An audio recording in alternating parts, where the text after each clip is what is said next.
Michael was one of a kind.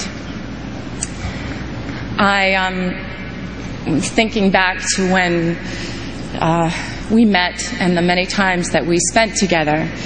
And whenever we were out together and there would be a picture taken, there would be a caption of some kind. And the caption usually said something like an odd couple or an unlikely pair. But to us, it was the most natural and easiest of friendships.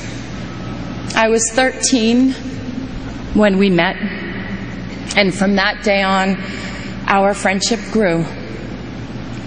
Michael always knew that he could count on me to support him or be his date, and that we would have fun no matter where we were. We had a bond. And maybe it was because we both understood what it was like to be in the spotlight from a very, very young age. I used to tease him and I'd say, you know, I started when I was 11 months old. You're a slacker. You were what, 5? Both of us needed to be adults very early. But when we were together, we were two little kids having fun. We never collaborated together.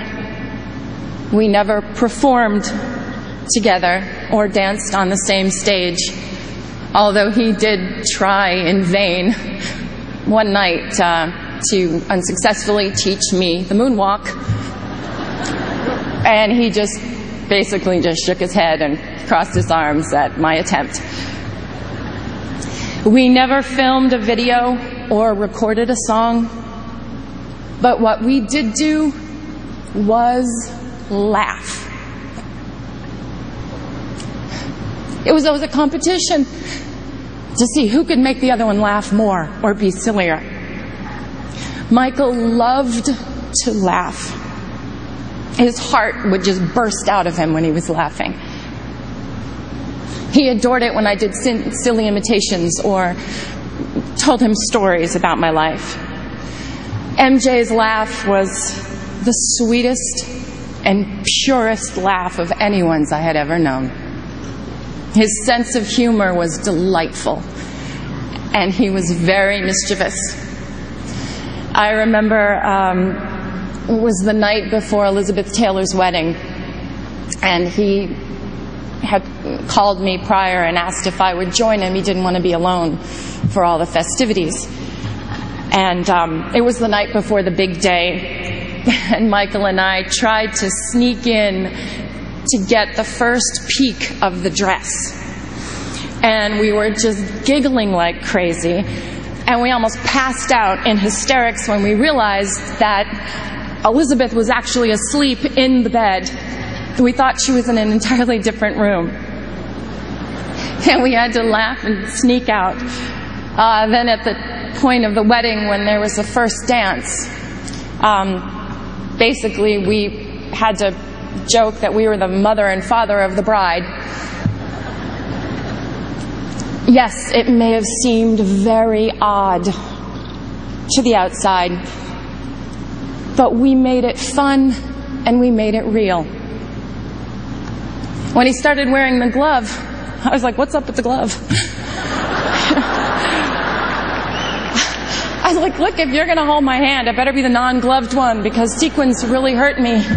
He would dig in.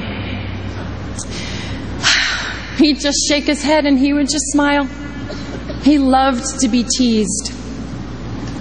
Seeing him smile made you feel like everything was going to be all right. To the outside world, Michael was a genius with unchallenged ability. To the people who were lucky enough to know him personally,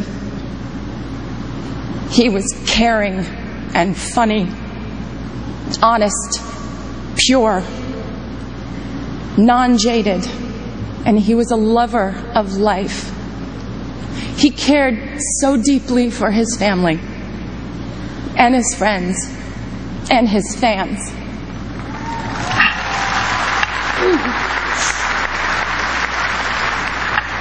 He was often referred to as the King, but the Michael that I knew always reminded me more of the Little Prince.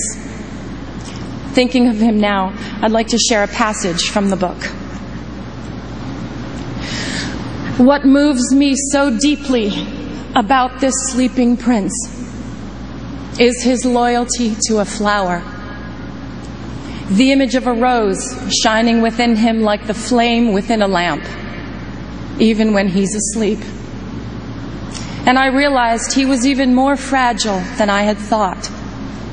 Lamps must be protected. A gust of wind can blow them out. Michael's sensitivity was even more extraordinary than his talent, and his true truth resided in his heart. As the Little Prince also said, eyes are blind. You have to look with the heart. What's most important is invisible. Michael saw everything with his heart. To his family, his brothers and sisters, Catherine, Joe, and to his children, Prince, Paris, Blanket, my prayers are with you.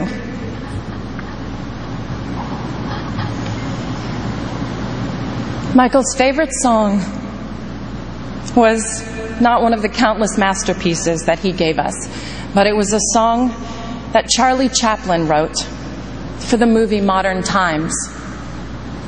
It's called Smile. And there's a line in the song that says, "Smile though your heart is aching." Today, although our hearts are aching, we need to look up where he is undoubtedly perched in a crescent moon, and we need to smile.